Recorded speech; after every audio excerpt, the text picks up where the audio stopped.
America అధ్యక్షుడు Donald Trump టారిఫ్ల చర్యపై తీవ్రంగా విమర్శలు వ్యక్తమవుతున్నాయి.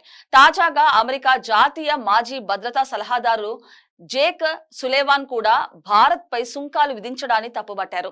ఈ సుంకాల కారణంగా అమెరికా బ్రాండ్ పతనమైందని ఆందోళన వ్యక్తం చేస్తున్నారు. ఓ పాడ్కాస్ట్ లో మాట్లాడుతూ ఆయన ఈ వ్యాఖ్యలు చేశారు. మిత్ర దేశాలతో సహా ప్రపంచంలోని అనేక దేశాలు ఇప్పుడు అమెరికాకు భాగస్వామిగా ఉండేందుకు ఇష్టపడడం లేదన్నారు. యుఎస్ ను విఘాతం కలిగించే దేశంగా చూస్తున్నారన్నారు. ఈ క్రమంలో చైనా వైపు ఆదరణ పెరిగిపోతుందన్నారు. ఇందుకు భారత్ ఒక ఉదాహరణగా పేర్కొన్నారు. న్యూఢిల్లీపై పెద్ద మొత్తంలో సుంకాలు విధించడంతో ఇరు దేశాల మధ్య ఉన్న సంబంధాలు దెబ్బతిన్నాయన్నారు. దీంతో ఆ దేశం బీజింగ్ తో భాగస్వామ్యం బలోపేతం చేసుకోవడానికి ప్రయత్నం చేస్తుందన్నారు. ప్రపంచ వ్యాప్తంగా అమెరికన్ బ్రాండ్ టాయిలెట్ లో ఉంది. భారత్ ట్రంప్ భారీ వాణిజ్య దాడి చేశారు. అమెరికాకు వ్యతిరేకంగా న్యూఢిల్లీ ఇప్పుడు చైనాతో కలవాలని చూస్తుంది అని జేక్ సులేవాన్ పేర్కొన్నారు.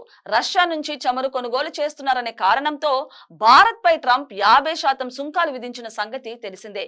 దీంతో ఇరు దేశాల మధ్య సంబంధాలు ఉద్రిక్తతలు నెలకొన్నాయి. అయితే పాకిస్తాన్ తో ఉద్రిక్తతల వేళ మధ్యరిత్వానికి భారత్ క్రెడిట్ ఇవ్వకపోవడం ట్రంప్ కోపానికి కారణమని అమెరికా ఫైనాన్షియల్ సేవల సంస్థ జెఫరీస్ తన నివేదికలో పేర్కొనడం గమనార్హం.